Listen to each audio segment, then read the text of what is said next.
begin talking about what they want to change during the year to come. Yep, resolutions. Hello, and welcome to this video. My name is Kathy, and today we're going to look at Jesus' resolutions. Jesus had resolutions, you say? Well, actually, I believe he did. So stick around and see what you can learn about them, and maybe even take on a couple yourself.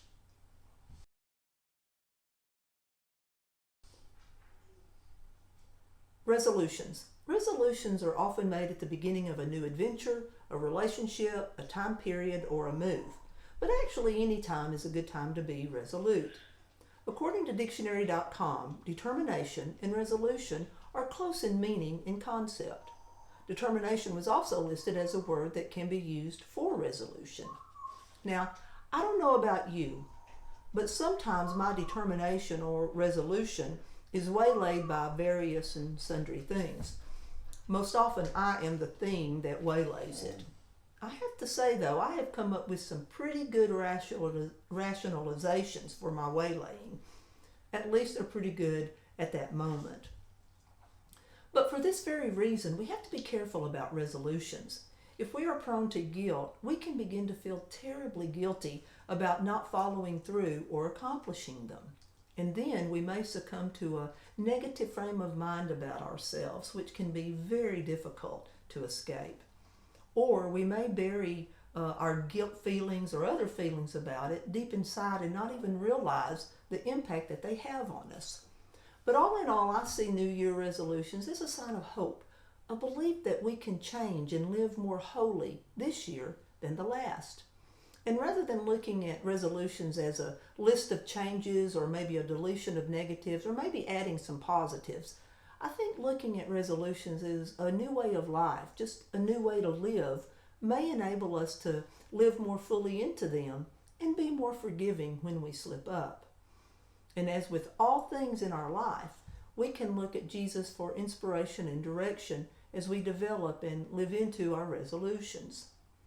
For it was in his humanity and his divinity that he lived into his. So too, it will be in our humanity and divinity that we are able to live into ours. And let me say that we must never forget our own divinity, for not only are we made in God's image and likeness, but by that very fact, we too carry the spark of life that is God, our true self, if you will. And no matter how deeply it is buried, it is always calling to us, even when we are unaware. Also, we must never forget Jesus' humanity. For if we do, we are bound to wind up seeing Jesus as divine only. And if we see him as divine only, how can we possibly live into the kind of relationship that he had with God, which enabled him to do the works he did and be the kind of person he was, and the kind of person that he calls us to be?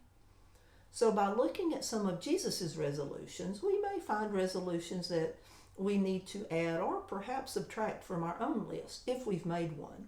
And if we haven't made one, after looking at his, we may decide to do so. So it would appear that Jesus started making resolutions early in his life. When he was a boy, Jesus went missing. When his parents, after much searching and worrying, found him in the temple, he explained that he must be about his father's business. Now, in spite of the fact that his family was traveling, he was determined to stop at the temple, even if his father and mother didn't know it. This resolution to be about his father's business was made when he was very young. Not only that, but Jesus can be seen keeping this resolution as an adult. For example, when he cleansed the temple of money changers. And then, of course, we see him being about his father's business throughout his life, all the way to his death. Sometimes resolutions are made when faced with a challenge. Jesus, in spite of being terribly hungry after his long fast, was resolute on bread not being his only avenue of life. Every word from the mouth of God would be his bread, and in turn, God would provide his daily physical bread. Jesus unequivocally faced down his tempter with this determination. Now, scholars believe that Jesus began his ministry around the age of 30. I don't, nor does anyone else know the age of Jesus when he made a resolution to be a traveling teacher and healer in God's name. He could have been a boy, a teenager, just out of his teens. So it seems feasible to be able to say a resolution can be made at one point in our life and then carried out at another. In looking at who Jesus called his followers, fishermen, tax collectors, a bookkeeper, and even the rare Pharisee, it would seem that he made a resolution to be inclusive since he called followers from all walks of life. And in spite of what others said or did, Jesus resolutely taught and healed in the name of God. Now, some people thought he was possessed, others thought he was trying to gain cult-like power over people, and some just wanted to trick him. However, Jesus remained steadfast. And Jesus lived in very violent times, but violence was not something he accepted as inevitable. Jesus was resolute on being nonviolent, and we see this in many ways. For one thing, he refused to stone the woman who was brought before him. He taught his disciples to turn the other cheek and told a follower to put away his sword when Jesus was being arrested. Jesus also taught us to love our enemies, and this is a preventative of violence. Jesus was also resolute in practicing what he preached. For example, do not worry, do not judge. Like the birds of the field, he was not worried about food or clothes. And Jesus did not judge, as evidenced, for example, by him saying, "Go and sin no more, and let the one without sin cast the first stone." Jesus was a doer of the word, not a hearer only.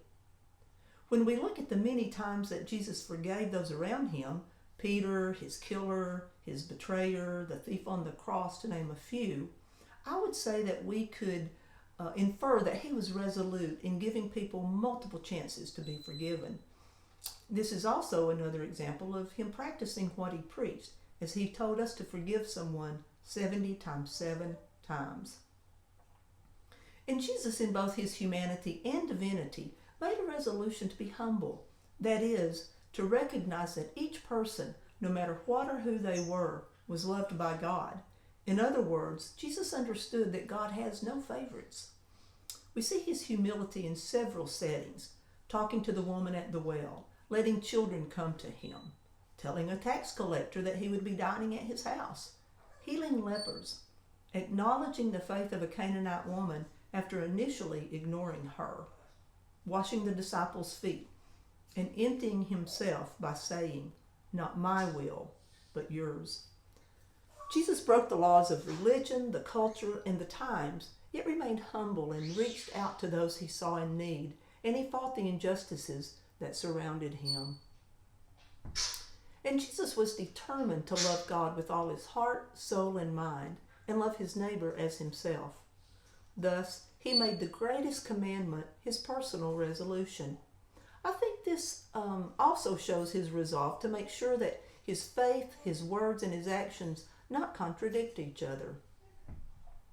And in his determination to live beyond the expectations of his time, religion, and culture, Jesus reached across the barriers of ethnicities, employment, gender, religions, and socioeconomic status, and then invited and encouraged others to do the same. Jesus was resolute in not expecting others to meet his needs, but rather he met theirs. For example, on more than one occasion, after he spoke to the crowd, there was no collection plate passed around for him and his disciples. On the contrary, his disciples told him to send the crowd away so that they could get food, but Jesus decided to provide the food himself.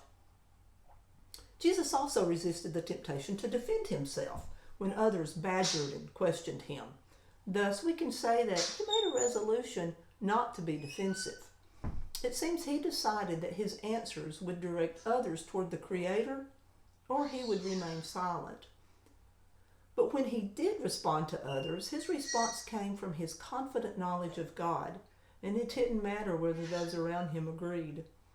He was resolute in passing on what his Father gave him, and appeared unafraid of the consequences as he lived into the "fear not" spoken of by angels.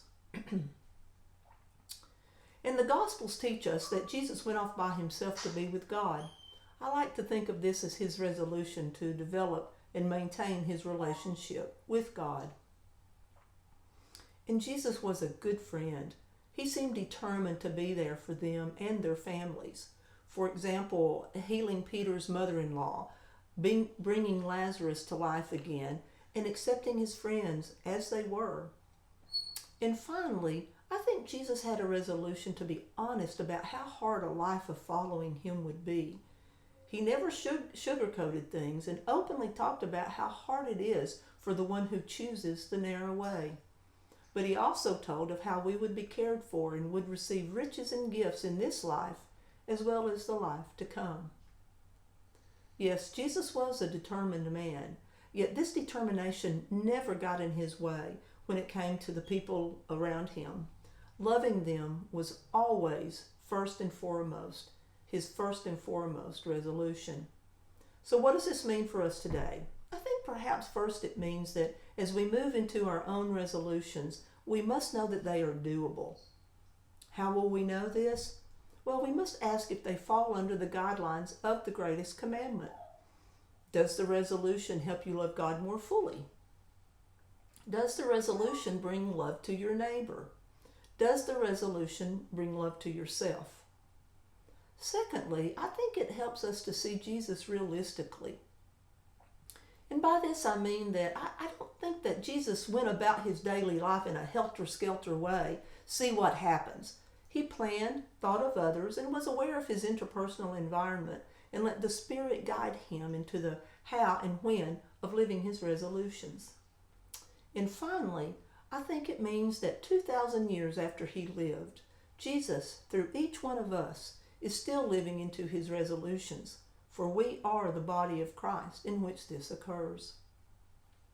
So here are some things to think about that can help us as we look at making our own New Year resolutions.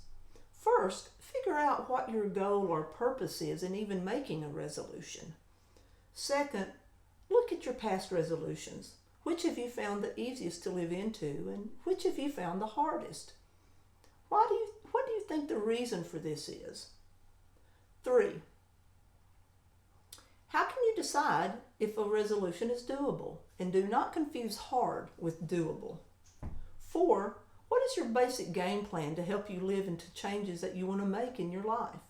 If you don't have one, try making one, knowing that it might need to be tweaked as you move along. And remember, it doesn't matter how many times you've tried to change or live into something and haven't quite succeeded.